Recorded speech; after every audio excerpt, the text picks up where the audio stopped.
আমি সকলকে অনেক অনেক ধন্যবাদ জানাচ্ছি আজকে এই অনুষ্ঠানে উপস্থিত থাকার জন্য এবং এত সুন্দর একটা অনুষ্ঠান উদযাপন করার জন্য।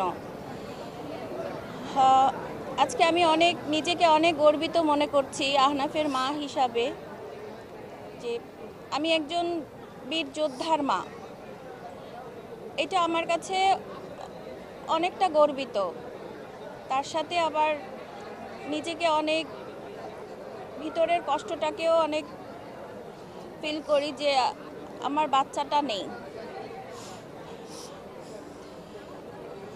আমি প্রিয় শাহিনকে অনেক অনেক ধন্যবাদ জানাবো এবং আমাদের শ্রদ্ধেয় প্রিন্সিপাল স্যার এবং আমাদের যে মাননীয় বিমান বাহিনীর প্রধান, ওনাকেও অনেক অনেক ধন্যবাদ আমাদের জন্য এত কিছু করার জন্য, আমার ছেলেকে এতটা সম্মান দেওয়ার জন্য।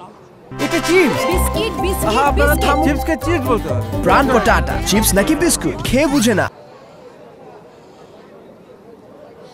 আনাফ এই কলেজে ভর্তি ওর একটা ড্রিম ছিল, ছোটকাল থেকেই ও এই স্কুলে ভর্তি হতে চেয়েছিল। তো শেষে কলেজে এসে ভর্তি হলো। প্রথমে ওর কুর্মিটোলা আসছিল, তো ও খুব মন খারাপ ছিল যে আম্মু আমার কুর্মিটোলা আসছে, আমি তো ঢাকায় ভর্তি হতে চাচ্ছি।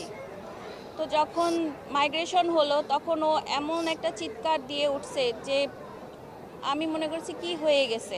পরে বলছে আম্মু আমার ড্রিম কলেজ চলে আসছে, আমি আর অন্য কোনো দিকে দেখব না, আমি এখানেই ভর্তি হব। তো আজকে আমার ছেলেটা ড্রিম কলেজে আছে, কিন্তু আর 6 মাস পরে ওদের এইচএসসি পরীক্ষা দিয়ে ওরা বের হয়ে যাবে, কিন্তু আমার ছেলে আর কখনো এখান থেকে বের হবে না। ওর ড্রিম কলেজে ও থাকতে চেয়েছিল, ড্রিম কলেজেই আছে এবং স্যারদের প্ররোচনায়, স্যারদের ইয়াতে আমার ছেলেকে অনেক সম্মান দেওয়া হয়েছে। এতে আমি অনেক অনেক গর্বিত এবং স্যারদের কাছে অনেক ধন্যবাদ জানাচ্ছি। জান্নাতীদের মাঝে তাদের শামিল করে দিন, তাদেরকে তাদের পিতামাতার জন্য নাজাতের উসিলা বানিয়ে দিন। ইয়া আল্লাহ, আহনাফের স্মৃতির উদ্দেশ্যে গড়ে তোলা এই স্মৃতিস্তম্ভ, আহনাফের স্মৃতি, আমিন বিরহমাতিকা ইয়া আরহামার রাহিমিন। আসসালামু আলাইকুম ওয়া রাহমাতুল্লাহ। অসংখ্য ধন্যবাদ স্যারকে। সহপাঠীরা এখন মাননীয় প্রধান অতিথি কথা বলছেন তাদের সাথে।